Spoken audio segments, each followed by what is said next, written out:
Mid-kidnapping, as Santa's sleigh is hijacked by Martians wielding repurposed Whammo air blasters, you realize this isn't just a holiday film, it's a cultural artifact.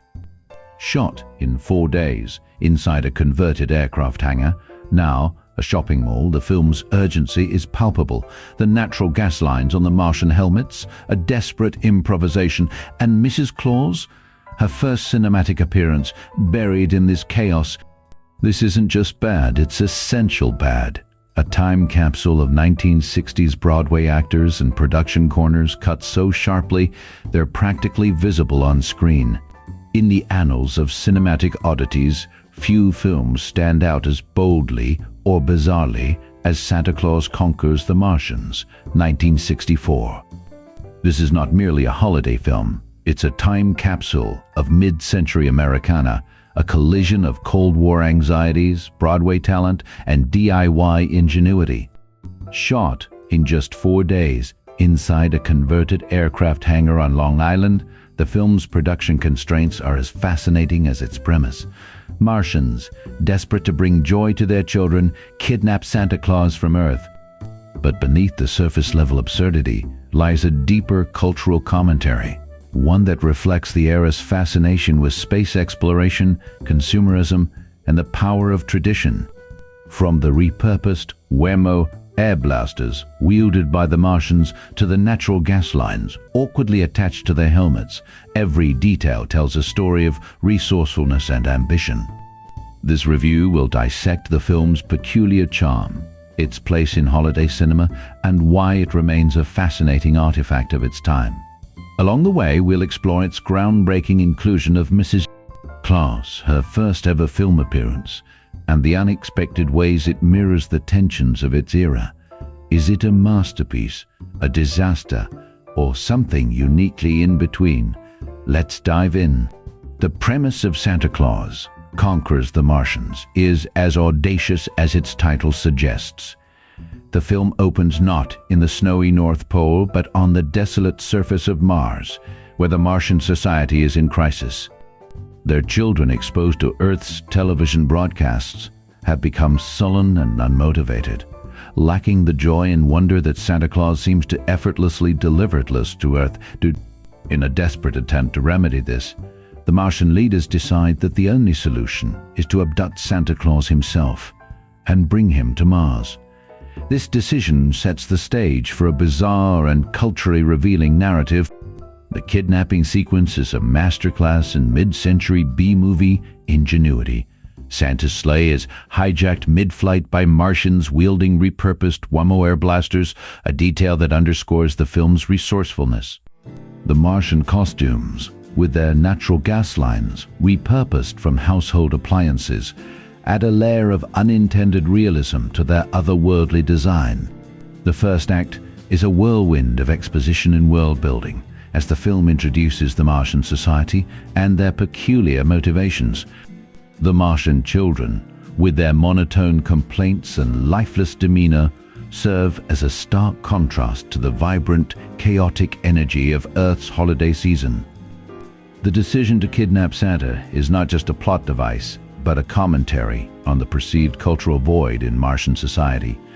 The film's pacing is relentless, a necessity given its 4-day shooting schedule in a converted aircraft hangar. This constraint lends the film a raw, unpolished quality that only adds to its charm. The Martian landscapes, constructed from cardboard and tinfoil, are both laughable and endearing, a testament to the era's DIY approach to filmmaking. The abduction of Santa and his 2 young Earthling helpers sets the stage for a cross-planetary adventure that is as much about cultural exchange as it is about holiday cheer. The first act of Santa Claus Conquers the Martians is a fascinating setup, blending absurdity with a surprisingly thoughtful exploration of societal values. It's a film that doesn't just entertain, but invites viewers to reflect on the cultural significance of traditions and the lengths to which a society will go to preserve them. Delving into the production of Santa Claus Conquers the Martians reveals a tapestry of behind-the-scenes stories that are as intriguing as the film itself. Directed by Nicholas Webster, the movie was a product of its time, reflecting the cultural and artistic currents of the early 1960s. One of the most striking aspects of the production is the casting. Many of the actors, including John Cole, who played Santa Claus, and Leonard Hicks, who portrayed the Martian leader Kima, were drawn from Broadway shows of the era. This theatrical background is evident in the performances, which often veer into the melodramatic, adding a layer of campiness that has since become a hallmark of the film. For instance, the scene where Kima debates the wisdom of kidnapping Santa Claus is delivered with a gravitas that feels more suited to a Shakespearean tragedy than a sci-fi holiday film.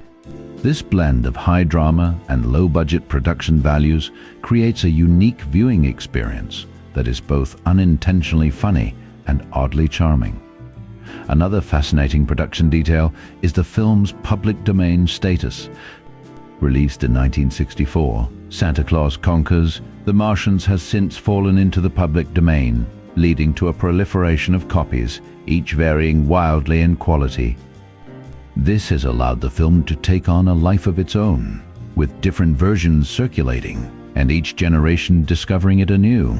The low-budget nature of the production is also evident in the special effects, which were state-of-the-art for the time, but now appear quaint.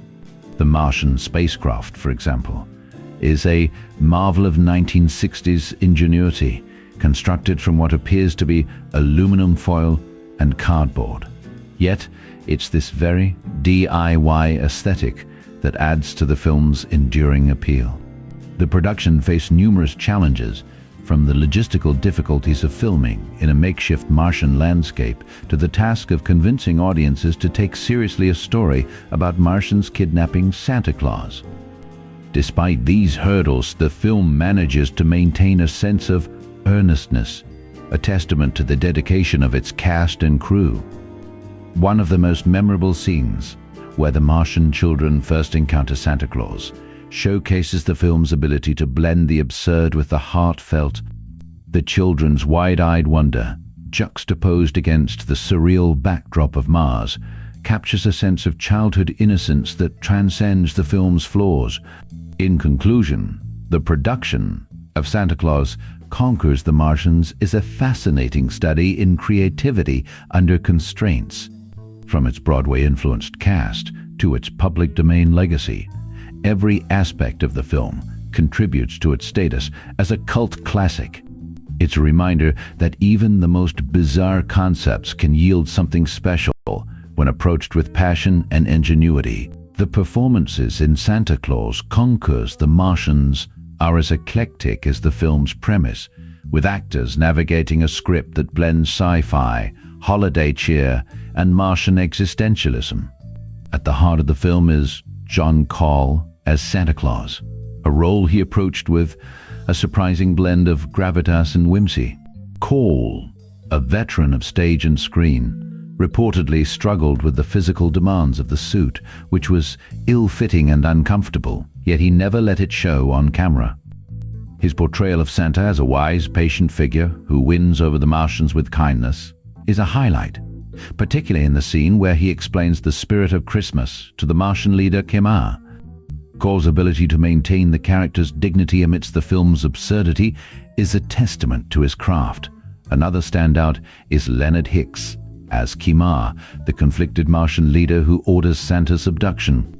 Hicks brings a surprising depth to the role, portraying Kima not as a villain but as a father desperate to bring joy to his children.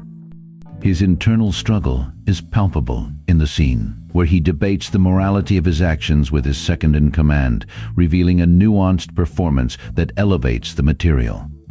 Interestingly, Hicks was a last-minute casting choice, stepping in after the original actor dropped out, and his commitment to the role is evident in every frame. Glenville Meredith as Dropo, the bumbling Martian, provides much of the film's humor, though his performance is often overshadowed by the sheer absurdity of the plot. Meredith's physical comedy, particularly in the scenes where he interacts with Earth children, adds a layer of charm to the film, even if his character's motivations remain unclear. Behind the scenes, the casting process was as chaotic as the film itself, with director Nicholas Webster reportedly struggling to find actors willing to take on such unconventional roles. Yet it's this very chaos that gives the performances their unique flavor. Notably, the film's prediction of the U.S.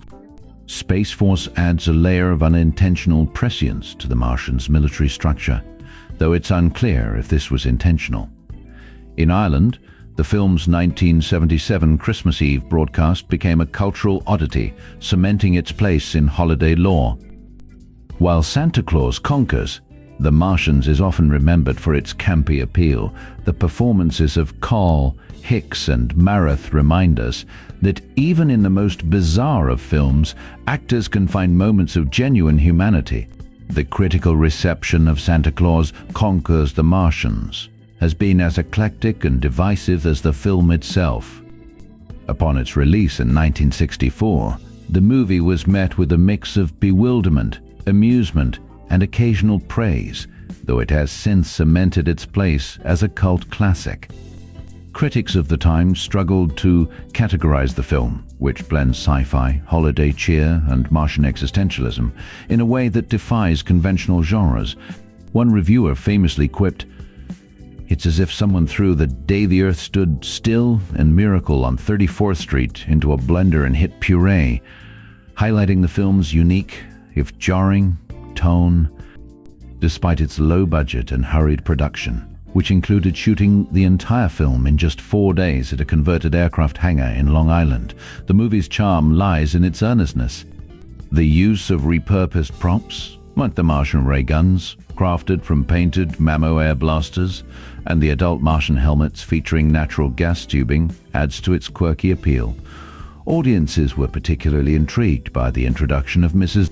Claus, marking her first appearance on film, a detail that has since become a trivia favorite among cinephiles. However, not all reactions were positive.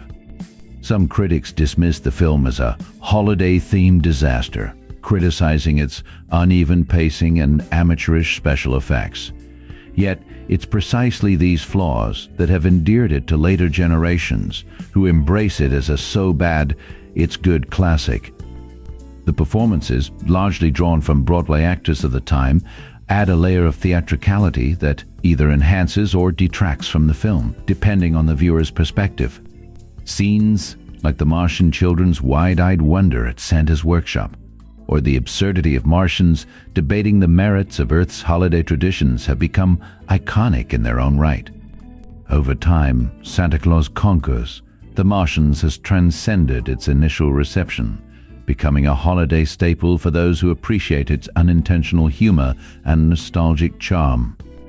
As one modern reviewer noted, "It's a film that doesn't just conquer the Martians, it conquers your heart, one awkwardly charming moment at a time." Whether viewed as a cinematic oddity or a heartfelt tribute to the spirit of Christmas, the film remains a fascinating artifact of mid-century pop culture, inviting audiences to embrace its quirks and revel in its sheer audacity.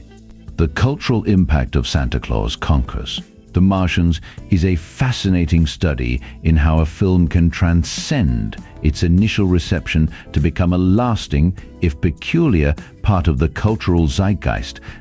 Released in 1964, the film was initially met with a mix of bewilderment and amusement, but its influence has grown in unexpected ways over the decades.